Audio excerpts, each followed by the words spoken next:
बड़ा अजीब किस्सा है कि मेरे दिल ने बड़ा अजीब किस्सा है कि मेरे दिल ने अपने मफाद की खातिर मुझे बर्बाद कर डाला। मेरी शिकस्त लफ्ज़ों से मुमकिन ना थी, मेरी शिकस्त लफ्ज़ों से मुमकिन ना थी, सो उसने जज्बों पे वार किया। जो रोशनी में खड़े हैं वो जानते ही नहीं, जो रोशनी में खड़े हैं वो जानते ही नहीं, हवा चले तो चिरागों की जिंदगी क्या है।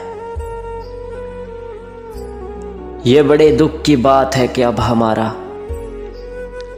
ये बड़े दुख की बात है कि अब हमारा एक दूसरे के दुख से कोई वास्ता नहीं। वो बड़े तजस्सुस से पूछ बैठा मेरे गम की वजह, वो बड़े तजस्सुस से पूछ बैठा मेरे गम की वजह। मैं हल्का सा मुस्कुराया और कहा मोहब्बत की थी। बहुत थे मेरे भी इस दुनिया में अपने, बहुत थे मेरे भी इस दुनिया में अपने, फिर इश्क हुआ और हम लावारिस हो गए। जो भी लिखता हूँ सभी हर्फ मिटा देता हूँ, जो भी लिखता हूँ सभी हर्फ मिटा देता हूँ। मैं उसके बिना खुद अपनी कहानी को भी मुकम्मल नहीं होने देता। उस आखिरी नज़र में अजीब दर्द था, उस आखिरी नज़र में अजीब दर्द था अमजद, उसके जाने का रंज मुझे उम्र भर रहा।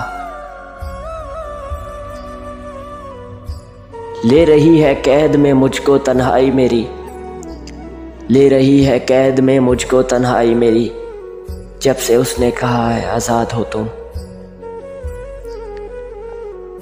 चलो आज बचपन का कोई खेल खेलें साहिब, चलो आज बचपन का कोई खेल खेलें साहिब, बड़ी मुद्दत हुई कभी हंस कर नहीं देखा। बेनूर सी लगती है उससे बिछड़ कर ये जिंदगी, कि बेनूर सी लगती है उससे बिछड़ कर ये जिंदगी। अब चिराग तो जलते हैं पर उजाला नहीं करते। करेंगे तर्क ताल्लुक ये वादा रहा तुमसे, करेंगे तर्क ताल्लुक ये वादा रहा तुमसे, बदन से सांस का रिश्ता तो टूट जाने दो। मोहब्बत क्या है मत पूछो, उसे बस राज रहने दो। मोहब्बत क्या है मत पूछो, इसे बस राज रहने दो। ये ऐसा लफ्ज़ है जिसकी वजाहत दर्द देती है।